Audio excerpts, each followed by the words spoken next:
Want to know the difference between this and this? Keep watching.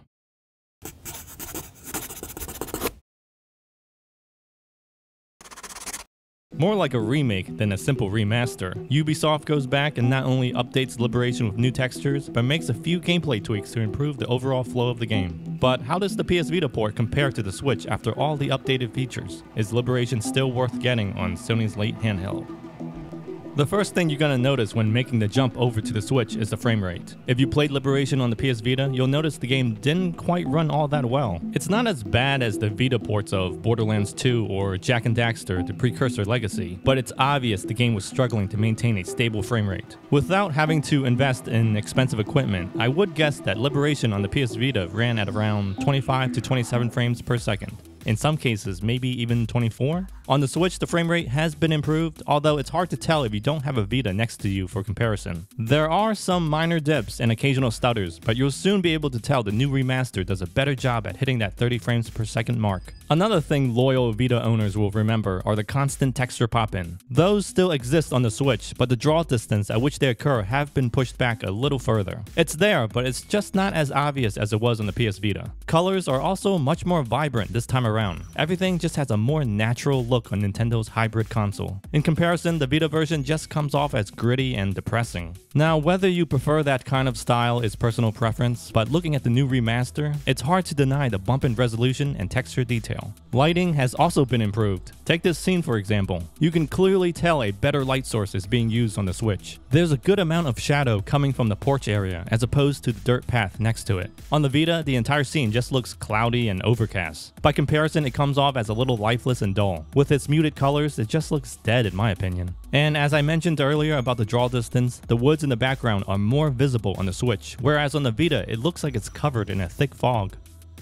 Another scene I'd like to point out is the canoe ride through the swamp. Everything across the board has been improved on the Switch. Increased foliage, better draw distance, higher resolution textures, and a wider range of colors. Additional graphical elements have also been added on top of the water's surface. The scene essentially plays out the same on both platforms, but the Switch is given the slight edge with its more intricate look. Some scenes are almost unrecognizable. This shot right here was taken at exactly the same spot in both games. It's astonishing to see how much was added to the remaster when you take a look at this. I remember being really amazed with how Liberation looked on the PS Vita, but seeing the new updated version on the Switch made me have second thoughts. It looks 10 times better. You'd think all these new graphical updates are purely superficial, but it actually runs deeper than that. I never realized how much color could affect a person's mood. Playing the Switch port just made me feel more upbeat, and for lack of a better word, just happy in general. The Vita's darker look and limited color palette just makes everything feel sort of depressing really. As I'm playing through the Switch port, I also notice how certain parts of the game have been slightly altered. There's a tree that you have to ascend when you first get to the bayou, and if you remember, it was basically a straight climb to the top on the PS Vita. On the Switch, not only are there more branches, there's an extra platform that's been added that you have to climb over to reach the top. You'll notice another change when you get to Mexico. On the Vita, there's a structure that's being built which includes a ramp you can use to walk on. On the Switch, the ramp is removed, which now forces you to climb instead.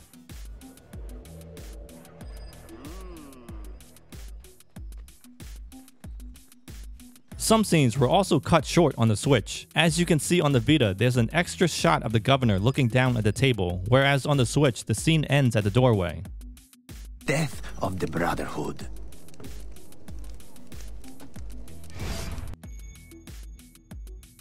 There's also another instance when you get to New York and we get an extra shot of Aveline's face towards the end of the mission, something the Switch port doesn't include. I don't think it's a big deal, and I don't think it adds anything to the story, but it is kind of interesting to see something the Vita has that the Switch doesn't. Weather and the time of day have also been altered in some of the missions. On the Switch, sneaking into the governor's house takes place during the day, while on the Vita it's during the night, which I will admit does benefit the Vita in this case. Although it looks better on the Switch, I'd prefer the darker approach on the Vita for this particular scene. It just fits the overall tone and nature of actually sneaking and assassination. Some cutscenes also play out with characters wearing different outfits. Really superficial changes, and you probably won't be able to tell unless you've got both versions of the game running side by side. One thing you can tell is the texture quality of those cutscenes. Character models look sharper, color is more defined, and backgrounds are more clearly visible. The Switch, however, is missing the rainy weather effect found in the earlier missions on the Vita, so that's something to consider.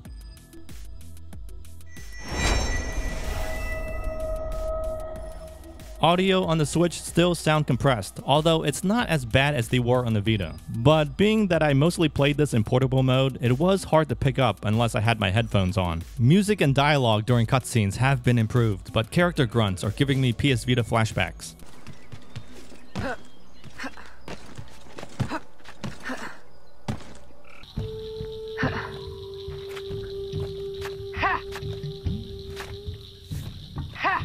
Explosions also sound slightly better as well.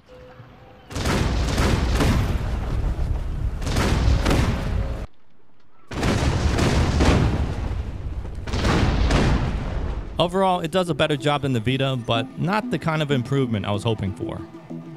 The Vita was known for shoving motion controls down your throat, and with Liberation, it was no exception. Utilizing almost all the motion control features of the Vita, it was hard not to see the value in Sony's new handheld at the time. With the new Liberation Remaster, Ubisoft has gone back and taken out all that useless crap. The only thing included is motion controls for aiming your blow dart, which surprisingly the Vita does not have. Both versions include the ability to select the world map by touching the front screen, but only the Vita allows you to select your weapon as well. After playing through the entire game on the Switch, I can definitely say the touch controls were not missed at all. It's not that the motion controls were difficult to understand on the PS Vita, it's just that with all the touch mechanics taken out, you realize how pointless they were in the first place. It just goes to show that developers were really going above and beyond to justify the existence of those touch features on the PlayStation Vita.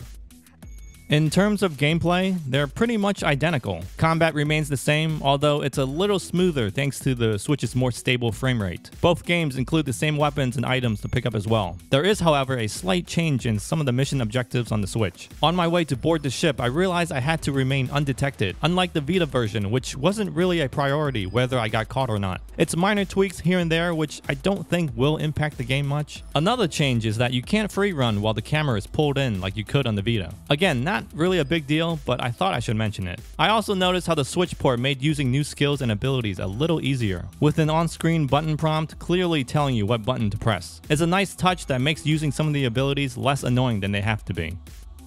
So is Assassin's Creed Liberation on the PS Vita on par with the Nintendo Switch port? Well, on a technical level, no, not by a long shot. But content-wise, I think the Vita does enough things differently where it could actually be its own thing. As a direct scene-by-scene comparison, yes, it looks bad. Anybody can see that. But you could argue the point that maybe Liberation on the PS Vita was going for a different approach in terms of mood and atmosphere. Although I prefer the brighter and cheery look on the Switch, there is something unique about the PS Vita port. It's dark, gloomy, and at times almost oppressive. Whereas the Switch gives off a natural and organic look, the PS Vita has a more dreamlike quality. Backgrounds are hazy and slightly blurred out. Whether that's just a result of the lower screen resolution or the developer's intent, it's hard not to be intrigued by Liberation on the Vita. Even with the Switch's wider range of colors, there are some scenes that can only be found on the Vita. Take this sunset for example, a pink horizon that invokes a sense of warmth which can't be found on the Switch. Another thing that can't be found on the Switch are the rain effects. Also, whether you like it or not, the Vita does include all the touch control functionality as well.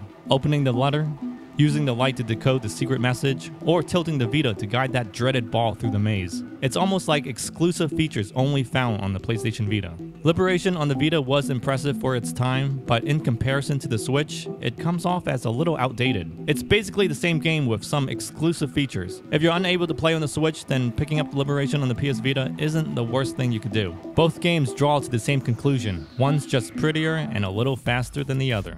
Now, if you want to hear me talk smack about other PS Vita games, then check out my video comparison on Resident Evil Revelations 2. If you're new to the channel, consider subscribing, do that, and you'll help me buy more games to talk about. Later, guys.